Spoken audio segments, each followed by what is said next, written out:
اللہ تعالیٰ واقعہ یوسف یعنی یوسف علیہ السلام کی زندگی کے حالات اور واقعات مکمل کرنے کے بعد اپنے پیارے حبیب دو جہاں کے طبیب ساری کائنات کے مالک و مختار ہمارے آقا و مولا حضرت محمد مصطفیٰ صلی اللہ علیہ وسلم کے ساتھ اس واقعہ کے بارے میں کچھ باتیں ارشاد فرماتا ہے۔ اللہ فرماتا ہے کہ اے میرے پیارے حبیب علیہ السلام، ذالک من انباء الغیب نوحیہ الیک، اے میرے پیارے رسول، یہ واقعہ حضرت یوسف علیہ السلام کا غیب کی خبروں میں سے ایک خبر ہے، غیب کی باتوں میں سے ایک بات ہے جو ہم آپ کی طرف وحی کر رہے ہیں۔ اس واقعہ کو اللہ پاک نے ارشاد فرمایا کہ میرے محبوب یہ غیب کی خبروں میں سے ہے، تو مطلب یہ کہ اللہ پاک کی ذات بابرکات نے اپنے پیارے حبیب علیہ السلام کو گزرے ہوئے حالات کا بھی علم عطا فرمایا ہے اور حال کے حالات کا بھی علم عطا فرمایا ہے اور مستقبل کے حالات کا بھی اللہ تعالیٰ نے حضور علیہ السلام کو علم عطا فرمایا ہے۔ اس پر قرآن پاک بہت سی آیات بینات موجود ہیں جن میں اللہ تعالیٰ نے اپنے پیارے حبیب علیہ السلام کے علم غیب کا بیان فرمایا ہے۔ جب خدا نے اپنے محبوب کو یہ فرما دیا ہے الرحمن علم القرآن، کہ رحمان نے اپنے محبوب کو قرآن سکھایا ہے، تو جب قرآن سکھا دیا تو قرآن پاک میں تو اول سے لے کر آخر تک تمام چیزوں کا اللہ پاک نے بڑی تفصیل کے ساتھ بیان فرمایا ہے، تو پھر باقی کس علم کی کمی رہ گئی ہے جو اللہ نے اپنے محبوب کو نہیں سکھایا؟ قرآن پاک میں ہر چیز کا ثبوت ہے، ہر بات کا اللہ پاک نے بیان فرمایا ہے، ہر چھوٹی سے چھوٹی چیز سے لے کر بڑی سے بڑی چیز تک اللہ پاک نے ذکر کر دی ہے۔ اور یہ علم وہ علم ہے جس کا شمار نزول میں ہے۔ حضرت امام بصیری رحمۃ اللہ تعالی علیہ قصیدہ بردہ شریف کے اندر ایک شعر لکھتے ہوئے حضور کی بارگاہ میں نذرانہ محبت پیش کرتے ہیں، فَإِنَّ مِن جُودِكَ الدُّنْيَا وَضَرَّتَهَا، یا رسول اللہ یہ جو دنیا ہے نا، یہ آپ کی سخاوتوں میں سے ایک سخاوت ہے۔ جتنی بھی آپ سخاوتیں کرتے ہیں ان سخاوتوں میں سے ایک سخاوت یہ دنیا ہے۔ تو دنیا کتنی بڑی ہے؟ مشرق سے لے کر مغرب تک، شمال سے لے کر جنوب تک، زمین سے لے کر آسمان تک یہ دنیا ہے۔ اور جناب امام بصیری جو صدیوں پرانے بزرگ ہوئے ہیں وہ عرض کرتے ہیں حضور یہ دنیا جو ہے یہ آپ کی سخاوتوں میں سے ایک سخاوت ہے، تو باقی سخاوتوں کا پھر کیا عالم ہوگا؟ تو پھر سخاوت تھوڑی ہوتی ہے، بقیہ مال زیادہ ہوتا ہے۔ تو جب ایک سخاوت کا یہ مقام ہے تو پھر نبی پاک علیہ السلام کی بقیہ ملکیت کا کیا مقام ہوگا؟ تو دوسرے مصرع کے اندر امام بصری عرض کرتے ہیں وَمِنْ عُلُومِكَ عِلْمَ اللَّوْحِ وَالْقَلَمِ، یا رسول اللہ یہ جو لوح محفوظ کا علم ہے نا، یہ بھی آپ کے علموں میں سے ایک علم ہے یا آپ کے علم کا ایک جز ہے؟ جب جز کا یہ مقام ہے تو پھر کل کا کیا مقام ہوگا؟ جب ایک علم کا یہ مقام ہے تو پھر دوسرے تمام علموں کا کیا مقام ہوگا؟ کتنی اللہ پاک نے اپنے محبوب کو علم وسعت عطا فرمائی ہے۔ تو مخلوق کے لحاظ سے نبی پاک علیہ السلام کے علم کی کوئی حد نہیں ہے۔ باقی رہی بات اللہ تعالیٰ کے علم کی، اللہ تعالیٰ کے علم کے مقابلے میں نبی کریم علیہ السلام کا علم ایسے سمجھیں کہ جیسے دنیا کی تمام ریت کے ذرات میں سے ایک ذرہ ہوتا ہے، 7 سمندروں میں سے ایک قطرہ ہوتا ہے اللہ تعالیٰ کے علم کے مد مقابل حضور علیہ السلام کا علم۔ اور حضور علیہ الصلوۃ والسلام کا جو علم ہے مخلوق کے مد مقابل ایسے سمجھو جیسے مخلوق کا علم ایک قطرہ ہے اور نبی پاک علیہ الصلوۃ والسلام کا علم سمندر ہے. تو اس لیے مخلوق کے علم کے لحاظ سے نبی پاک علیہ الصلوۃ والسلام کے علم کی کوئی حد نہیں ہے. یہ ہمارا اہل اسلام کا عقیدہ ہے نبی پاک علیہ الصلوۃ والسلام کے علم اور علم غیب کے بارے میں. تو اللہ پاک نے فرمایا میرے محبوب علیہ السلام یہ غیب کی خبروں میں سے ایک خبر ہے حضرت یوسف علیہ السلام کا واقعہ جو ہم آپ کی طرف حضرت جبریل علیہ الصلوۃ والسلام کے ہاتھ بھیج رہے ہیں، جو ہم آپ کی طرف وحی کر رہے ہیں. وما کنت لدیہم، اے میرے حبیب علیہ السلام آپ اس وقت ان کے پاس نہیں تھے. اذ اجمعوا امرہم وہم یمکرون، جب یوسف علیہ السلام کے بھائی حضرت یوسف علیہ السلام کو کنویں کے اندر گرانے پر متفق ہو چکے تھے اور وہ یوسف علیہ السلام کے خلاف سازشیں کر رہے تھے. اے میرے حبیب علیہ السلام جب یوسف علیہ السلام کے بھائی یہ کام کر رہے تھے اس وقت آپ ان کے پاس نہیں تھے. تو جب کوئی بندہ کہیں نہ ہو تو اس کو پھر وہ وہاں کا واقعہ بتایا جاتا ہے کہ میں وہ واقعہ آپ کو بتا رہا ہوں جب اس وقت آپ وہاں نہ تھے. تو اس کا ایک پہلو یہ بھی سمجھ لیں کہ نبی کریم علیہ الصلوۃ والسلام کو خدا نے فرمایا میرے محبوب علیہ السلام آپ اس وقت ان کے پاس نہیں تھے. تو پھر کہاں تھے؟ پھر کہیں نہ کہیں تو تھے. کس شان سے تھے؟ شان نورانیت کے ساتھ تھے. نبی پاک علیہ السلام دنیا کے اندر تشریف لانے سے پہلے بھی تھے، لیکن کہاں تھے؟ عالم بالا میں تھے. کس شان میں تھے؟ کس شان کے ساتھ تھے؟ کس صفت کے ساتھ تھے؟ صفت نورانیت کے ساتھ تھے. جیسا کہ قرآن پاک میں نبی پاک علیہ السلام کی آمد کے بارے میں خدا تعالیٰ نے 3 جملے استعمال کیے ہیں. پورے قرآن میں 3 جملے حضور کی آمد کے بارے میں استعمال فرمائے ہیں. ایک جملہ ارسلنا، ہم نے بھیجا. دوسرا جملہ جاءکم، لوگوں آگے تمہارے پاس میرے پیارے رسول.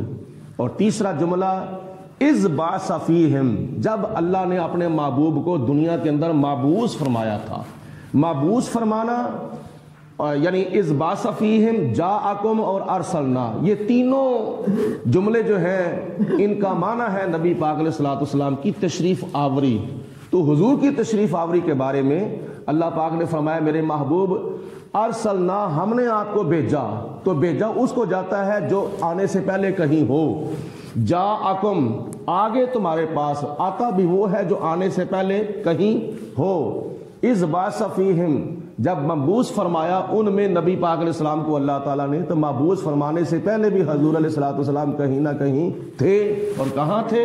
عالم بالا میں تھے. کس شان کے ساتھ تھے؟ شان نورانیت کے ساتھ تھے. تو اس کی بھی دلیلیں قرآن پاک میں کئی مقامات پر موجود ہیں. جیسا کہ 30ویں سپاری کی ایک صورت ہے سورت فیل. اس سورت فیل کے اندر اللہ پاک آغاز میں فرماتا ہے الم ترى کیف فعل ربک باصحاب الفیل، اے میرے محبوب علیہ السلام کیا آپ نے ان کی طرف نہیں دیکھا تھا جن کے ساتھ اللہ پاک نے، جو ہاتھی والے تھے ان کے ساتھ اللہ پاک نے کیا سلوک کیا تھا؟ وہ جو ابرا ہاتھیوں کا لشکر لے کر نبی پاک علیہ السلام کی ولادت سے 55 دن پہلے خانہ کعبہ گرانے کے لیے آیا تھا، ہاتھیوں کا لشکر لے کر ابرا جو تھا. تو ابھی تو نبی پاک علیہ الصلوۃ والسلام دنیا کے اندر تشریف بھی نہیں لائے، آپ کی ولادت بھی نہیں ہوئی. حضور کی ولادت سے 55 دن پہلے یہ واقعہ ہوا اصحاب فیل کا. تو خدا اپنے محبوب کو فرماتا ہے میرے محبوب کیا آپ نے نہیں دیکھا ہاتھی والوں کی طرف کہ آپ کے رب نے ان کے ساتھ کیا سلوک کیا تھا؟ آسمان سے ابابیل کا لشکر بھیجا تھا اور ان کو ہلاک، تباہ و برباد کر دیا تھا. تو اللہ پاک فرماتا ہے میرے محبوب کیا آپ نے نہیں دیکھا ان کی طرف؟ یہ سوالیہ انداز ہے. مطلب یہ ہے کہ حضور علیہ الصلوۃ والسلام دنیا کے اندر تشریف لانے سے پہلے بھی تھے اور شان نورانیت کے ساتھ تھے، کیونکہ اللہ پاک نے سب سے پہلے، پوری کائنات سے پہلے، سب سے پہلے اللہ پاک نے اپنے محبوب کے نور کو پیدا فرمایا تھا. تو حضور علیہ الصلوۃ والسلام، حضور علیہ السلام کا نور پیدا ہونے سے لے کر ولادت باسعادت تک حضور علیہ الصلوۃ والسلام عالم بالا میں شان نورانیت کے ساتھ تھے۔ تو اللہ پاک فرماتا ہے میرے محبوب جب یہ واقعہ ہو رہا تھا نا، یوسف علیہ الصلوۃ والسلام کا بھائی یوسف علیہ السلام کے خلاف سازشیں کر رہے تھے، ان کو کنویں کے اندر پھینکنے کے لیے کرا رہا ہوں، یعنی آپ کی توجہ ان کی طرف میں دلا رہا ہوں۔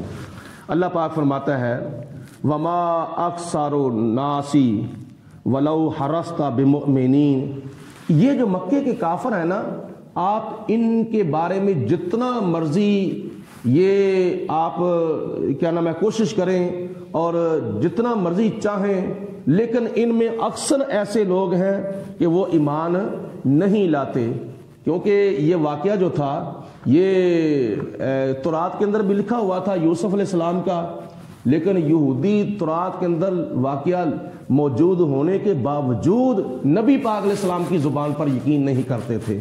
تو اللہ پاک نے ارشاد فرمایا کہ ایسے لوگ جو ہیں وہ اکثر جو ہیں وہ آپ کے اوپر ایمان نہیں لاتے۔ وما تسألهم علیہ من اجر، اور آپ ان کے سامنے یہ سوال نہیں کرتے جو آپ ان کو تبلیغ کرتے ہیں نا، مکے کے کافروں کو، مشرکین مکہ کو، جو آپ دعوت توحید دیتے ہیں، دعوت اسلام دیتے ہیں، آپ تو اس کے بارے میں ان سے کوئی سوال ہی نہیں کرتے معاوضے کا، اس تبلیغ کا کوئی ان سے اجر ہی نہیں مانگتے۔ ان ہوا الا ذکر للعالمین، مگر یہ قرآن پاک ایسی کتاب ہے کہ جو تمام جہانوں کے لیے نصیحت ہے، تمام جہانوں کے لیے عبرت ہے، اور تمام جہانوں کے لیے سبق حاصل کرنے کا ذریعہ اور سبب ہے۔ وَكَأَيٍّ مِّنْ آیَةٍ فِي السَّمَاوَاتِ وَالْأَرْضِ، اور زمین و آسمان کے اندر کتنی بے شمار نشانیاں ہیں۔ آسمان کی نشانیوں سے مراد سورج، چاند، تارے، بادل، ہوا، یہ آسمان کی نشانیوں سے مراد ہے۔ والارض، اور زمین کی نشانیاں کتنی ہیں۔ زمین کی نشانیوں سے مراد یہ جو پہلی قوموں کے اوپر عذاب اللہ تعالیٰ کے طرف سے آیا تھا، اس عذاب کی وجہ سے جو قومیں تباہ و برباد ہو چکی تھیں، ان کے نشانات اور ان کے آثار جو باقی تھے، کھنڈرات جو باقی تھے، اللہ پاک فرماتے ہیں یہ کافروں کے لیے زمین کی نشانیاں ہیں۔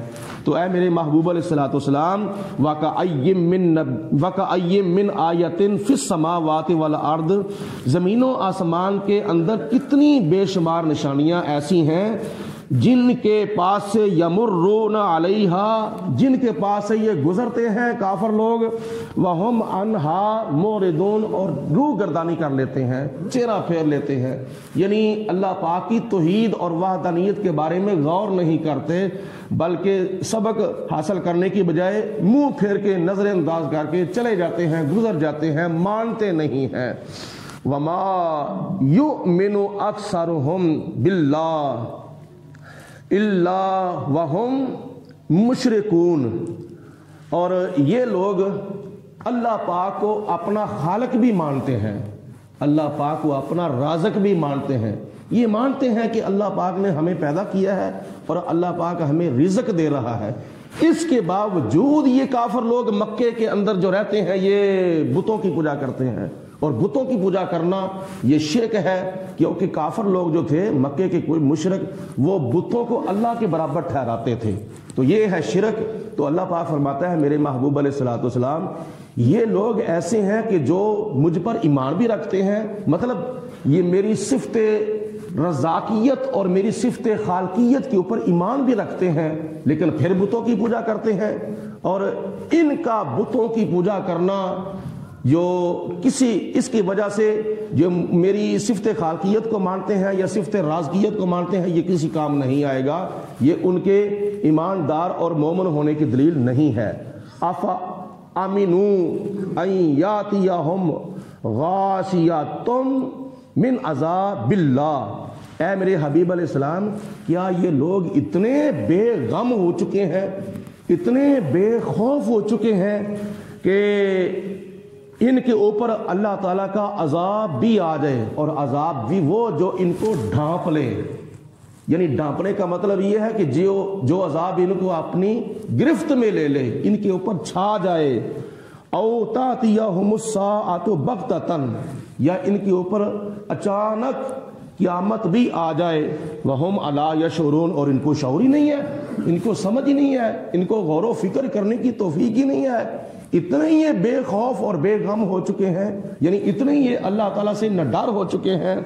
اللہ تعالیٰ فرماتا ہے قل، ان کو کہہ دو، ھذہ سبیلی، یہ میرا راستہ ہے، میں جو تمہیں دین کی طرف بلاتا ہوں، میں جو تمہیں اسلام کی طرف بلاتا ہوں، میں جو تمہیں اپنی رسالت اور نبوت کی طرف بلاتا ہوں، میں جو تمہیں جنت کی طرف بلاتا ہوں، فلاح اور کامیابی کی طرف بلاتا ہوں، یہ میرا راستہ ہے۔ اے میرے محبوب علیہ السلام، آپ ان کو کہہ دو کہ یہ میرا راستہ ہے۔ ادعو الی اللہ، میں تمہیں اللہ کی طرف بلاتا ہوں، علی بصیرۃ انا، میں بھی واضح دلیل پر ہوں، یعنی میرے پاس واضح دلیلیں موجود ہیں، میرے پاس اللہ کی معرفت موجود ہے، اور ومن اتبعنی، اور جو میری اتباع کرتے ہیں وہ بھی واضح دلیل پر ہیں۔ وہ کون ہیں؟ صحابہ کرام، یعنی نبی پاک علیہ الصلوۃ والسلام بھی واضح دلیل پر تھے، اور حضور علیہ السلام کے صحابہ کرام بھی واضح دلیل پر تھے، ان کے پاس دلیلیں تھیں کہ جو دین کی طرف بلاتے تھے، اسلام کی طرف بلاتے تھے، قرآن کی طرف بلاتے تھے، اور اللہ پاک کی ذات بابرکات کی طرف بلاتے تھے، جنت کی طرف بلاتے تھے۔ قرآن پاک میں چونکہ واضح دلائل موجود ہیں تو اللہ پاک فرماتا ہے ان کو کہہ دو کہ میرے پاس بھی واضح دلیل موجود ہے، اور میرے صحابہ کرام، میری اتباع کرنے والوں کے پاس بھی واضح دلیل موجود ہے۔ تو معلوم یہ ہوا کہ جس طرح نبی پاک علیہ الصلوۃ والسلام حق پر تھے، اسی طرح نبی پاک علیہ السلام کے صحابہ کرام بھی حق پر تھے۔ صحابہ کرام جس نے بھی نبی پاک علیہ السلام کو ایمان کی نظر سے دیکھ لیا ہے اور ایمان کی حالت میں حضور علیہ السلام کی صحبت میں بیٹھ چکے ہیں، ان کا خاتمہ ایمان پر ہوا ہے، تو نبی پاک علیہ السلام نے فرمایا ہے وہ قطعی جنتی ہیں، اور وہ جنت میں ضرور برضرور جائیں گے جنہوں نے مجھے ایمان کی نظر سے دیکھ لیا ہے۔ اور دوسری بات میں نے اس لیے کی ہے کہ جن کو حالت ایمان کے اندر حضور علیہ السلام کی صحبت میں بیٹھنا نصیب ہو گیا، اس کی وجہ یہ ہے کہ بعض صحابہ کرام آنکھوں سے معذور ہوتے تھے، وہ نابینے ہوتے تھے، حضور علیہ السلام کا چہرہ تو ان کو نظر نہیں آتا تھا، لیکن ایمان کی حالت میں وہ حضور کے پاس بیٹھتے ضرور تھے، تو اس وجہ سے اللہ پاک نے ان کو صحابیت کا شرف عطا فرمایا۔ اور جو حضور علیہ السلام کے صحابہ کرام ہیں وہ قطعی جنتی ہیں اللہ کے قرآن کے مطابق اور نبی پاک علیہ السلام کی حدیث پاک کے مطابق۔ وسبحان اللہ، اور اللہ پاک کی ذات جو ہے وہ پاک ہے، مقدس ہے۔ وَأَنَا مِنَ الْمُشْرِكِينَ، اور میں مشرکوں میں سے نہیں ہوں۔ یہ خطاب ہے نبی پاک علیہ السلام کا اہل مکہ کو اور کفار مکہ کو۔ قرآن پاک کی سورۃ یوسف کی چند آیات بینات رہ چکی ہیں، وہ انشاءاللہ تعالیٰ کل کے درس قرآن میں